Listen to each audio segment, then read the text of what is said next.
দর্শক, হবিগঞ্জ এমন একটা জেলা যেখানে আওর আছে, পাহাড় আছে, টিলা আছে, বন আছে, প্রাকৃতিক সৌন্দর্যে ভরপুর। এর লাগে ওই 2020 সালও জেলা প্রশাসন একটা স্লোগান প্রচার করতা, পাহাড়, টিলা, হাওর, বন হবিগঞ্জের পর্যটন। আসলে হবিগঞ্জের পর্যটনের কিন্তু অনেক সম্ভাবনা আছে। দর্শক, আমি আজকে আপনারা লইয়া যাইমু হাওর বিলের একটা দৃশ্য এক ঝলক দেখাইবার লাগিয়া। দেখুন, 22 মাসও আমরা গাঁও গেরাম কিরকম থাকে।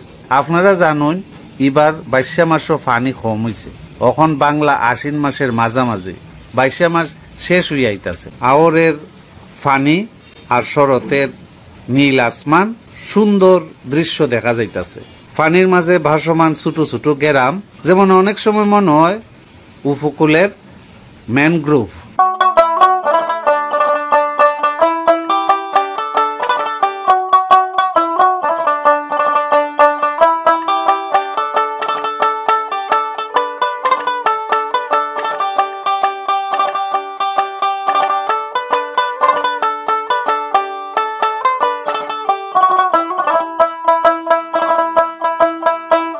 দর্শক, আমি এখন অবস্থান করতেছি সুবিদপুর ইউনিয়নের মশাখালী গ্রামের এই মহুরা বিলে।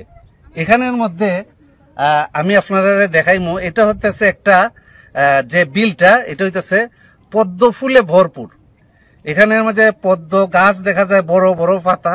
আসলে এই যে বিলগুলাতে এবং গুঙ্গিয়াজুড়ি হাওরের অনেক জায়গাতে প্রচুর শাপলা ফুল আছে। আমরা শাপলা ফুল দেখতে পারি, কিন্তু পদ্ম ফুল আসলে খুব কমই দেখা যায়। তবে এই যে আমি এখন মহুরা বিলে আছি, এখানে কিন্তু পদ্ম ফুল ফুটে এবং বিশেষ করে সকালবেলা অনেক পদ্ম ফুল দেখা যায় ফুটন্ত অবস্থায়। এবং পদ্ম ফুলের যে এখানের মধ্যে সুন্দর সুন্দর পাতা আছে, একদম প্রাকৃতিক পরিবেশ আছে এবং পদ্ম ফুল আছে, এগুলা আপনারা দেখাইবার লাগে আনছি। আমার পাশে এখানের মধ্যে একটা পদ্ম ফুল আছে, আমি আপনারা দেখাই।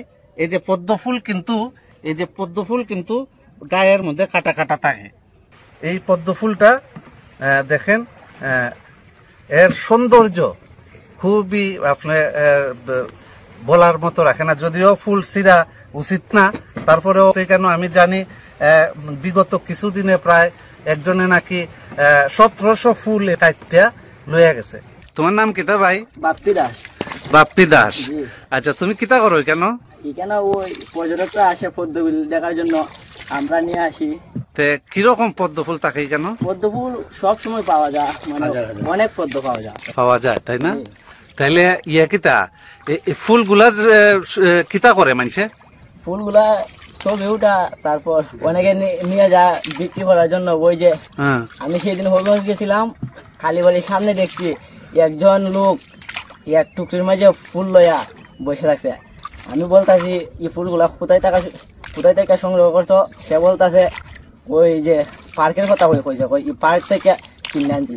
পার্কের এখানে নৌকা পাওয়া যায়, এখান থেকে নৌকা নিয়ে গেছি, তারপর খাসি দিয়ে খাইতে সংগ্রহ করছি। পার্ক বলতে ওই ভবানীপুর? আচ্ছা, তারপর বলতাছে আপনি নিবেন নাকি? আমি বলেন কত টাকা ফিস? তারপর সে বলতাছে ফিস না, 60টা ফুল 150 টাকা। আমি বলতাছি এটা কৌ কিতা, আমরা তো ফুলের খাসি বাসা আমাদের, আর তোমরা যে এগুলা নষ্ট করতেছ, এটা তো কোনো ইয়ে না, প্রকৃতির সৌন্দর্য তাহলে নষ্ট করে দিতেছ। ফুল আইনা বিক্রি করা তো কাজ না, প্রকৃতির সৌন্দর্য তাহলে একদম নষ্ট করে দিতেছে। আর আমি ঠিক এখানে আপনারা দেখাইতেছি এই যে পদ্ম ফুলটা, এখানে দেখেন এই যে পদ্ম ফুলটা, এখানের মধ্যে দেখেন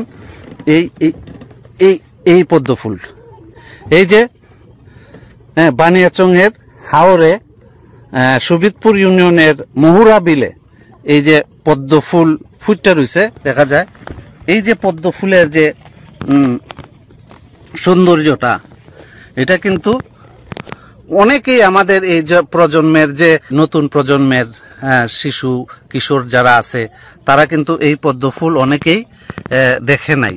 হ্যাঁ, এই পদ্ম ফুল দেখানো যাইতে পারে তাদেরকে, এটা আমাদের প্রকৃতিরই একটা অংশ এবং সৌন্দর্য।